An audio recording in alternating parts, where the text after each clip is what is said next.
Puthrassery Gangadhara master സ്മാരക സാംസ്കാരിക നിലയത്തിന്റെ ആഭിമുഖ്യത്തിൽ CK കാസിം MLAക്ക് സ്വീകരണവും പ്രതിഭാതരം പരിപാടിയും സംഘടിപ്പിച്ചു.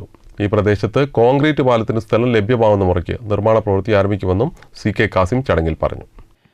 കാരശ്ശേരി വൈശമ്പുറം നിവാസികളുടെ ദീർഘനാളായുള്ള ആവശ്യമായ കോൺക്രീറ്റ് പാലത്തിന് സ്ഥലം ലഭ്യമാവുന്ന മുറയ്ക്ക് നിർമ്മാണ പ്രവൃത്തി ആരംഭിക്കുമെന്ന് CK കാസിം MLA പറഞ്ഞു.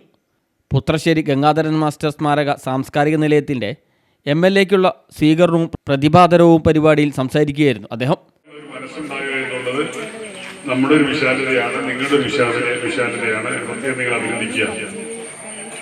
ഇത്ര നേട്ടങ്ങൾ കൈവരിച്ച ആളുകൾക്ക് നമ്മളൊരു ആദരവ് കൊടുക്കുമ്പോൾ അവരെ അംഗീകരിക്കപ്പെട്ടു അല്ലെങ്കിൽ അവരെ ഒന്ന് നമുക്ക് പ്രൊമോട്ട് ചെയ്യാൻ കഴിക്കൂ എന്നുള്ളതിനപ്പുറം അവർക്കൊരു ചാലകശക്തിയായി മാറാൻ ഈ ഒരു ആദരവുകൾ കഴിയുന്നതോടൊപ്പം നാട്ടിലെ മറ്റുള്ള ആളുകൾക്ക് ഇതൊരു പ്രേരണ കൂടിയാണ്.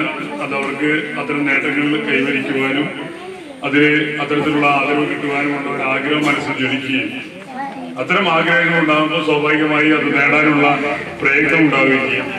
പ്രദേശവാസികളുടെ മികച്ച സാന്നിധ്യത്തിൽ നടന്ന പരിപാടിക്ക് കാരശ്ശേരി ഗ്രാമപഞ്ചായത്ത് പ്രസിഡന്റ് G. അബ്ദുൽ അക്ബർ അധ്യക്ഷത വഹിച്ചു. DCC general secretary MT Ashraf MLAക്ക് മെമന്റോ നൽകി സ്വീകരിച്ചു.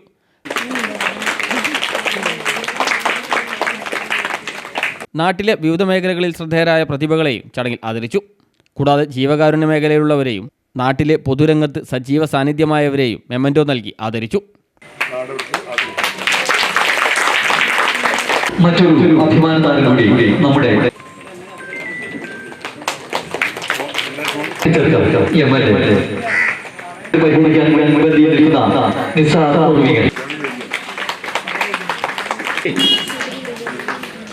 ഇന്നത്തെ സാന്നിധ്യമായി വിളയുന്ന മറ്റൊരു സന്നദ്ധ സേവന രംഗത്ത് സ്നേഹാദരം സമ്മാനിക്കുന്നു.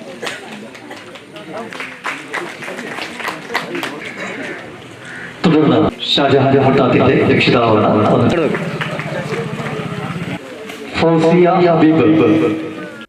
Roy master, Saman Jaluli, VP Shihab, PKC Muhammad, Sajeevan, Dasan Kodiyathur, Nadukkandi Aboobacker, OK Baiju, Chalil Abdurahman, Madathil Sasikumar, Vinod Puthrasseri, NK Balakrishnan തുടങ്ങിയവർ സംസാരിച്ചു. News bureau, Mukkam.